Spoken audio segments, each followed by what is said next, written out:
In class, we examined the Mario Martoni film Troubling Love, based on the Elena Ferrante novel. The lecture touched on the oppression and marginalization of femininity and the connection to the fluid and active city of Naples. However, some themes that were not examined included the main protagonist, Delia's desperation for self-identity, the struggle of sexual repression, Delia's need to break away from barriers of the institutionalized societal conventions of gender, and how her past has left scars on her psyche that never truly healed. These themes are also explored with the choices of clothing and camera shots connected to the mise-en-scene. Now we're going to look at The Search for the Self. The 1995 film centers on Delia, a woman reeling from the unexpected death of her mother Amalia. Set in Naples, the director takes viewers on a journey not only to find out the unanswered questions in Amalia's passing, but also the blurry fragments that make up Delia's life. Much like the audience trying to pinpoint who Delia truly is, we see that she's influenced by the remnants of her troubled past and the familial ties that she cannot seem to sever, which ultimately threaten to keep her captive. However, we see that Delia's sense of self is deeply rooted in the image of her mother, whom she is constantly compared to.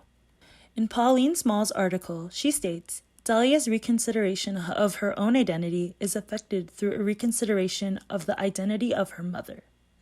This quote shows that Amalia and Delia are immensely linked together because both women were able to look beyond the confines of the traditional roles of gender. The film also alludes to Amalia's desires for sexual pleasure and her passing on of the metaphorical torch of sexual awakening which she gives to her daughter. One symbol of this sexual awakening is the red dress that Delia finds in her mother's things that was intended for her. Next, we move on to the repression of sexuality. According to Alex Marlowe Mann's article, in order to recognize the truth about her past, Delia must first confront her discomfort about her mother's sexuality. In other words, she must free herself from the false belief inherited from her father and her mother, and by extension any sexually active woman, which is some kind of mala feminina, meaning bad female.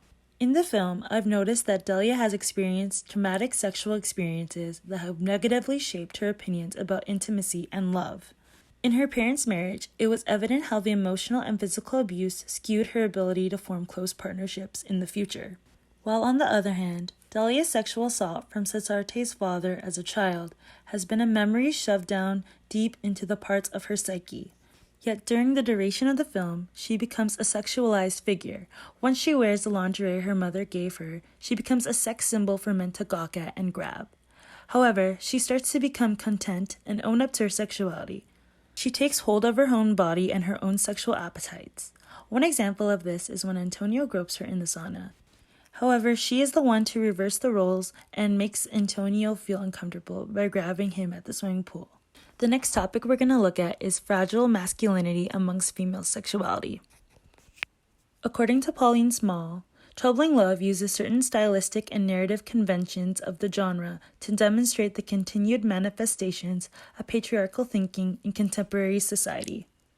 This quote means that the film examines a wider range of male characters that have anxieties about the dominant qualities of females. These characters include Delia's father and uncle, who resemble a narrative of men that promote hegemonic qualities of stereotypical males. They exude the qualities including aggression, strength, and they also support the ideology that men must put their women in place. The assertive and overbearing qualities of this masculine energy is also what suppresses Delia's will to find herself. Throughout her life, she has needed to battle strong personalities, and it has left a mark on her and the rest of society. Lastly, we're going to look at the support of mise-en-scene and the genre, with the subheading entitled Clothing. Mise-en-scene helps to support these themes, and one of the most important elements in the film is clothing. When you compare the way Delia dresses at the beginning of the film to her outfits by the ending, you clearly see the shift in her personality.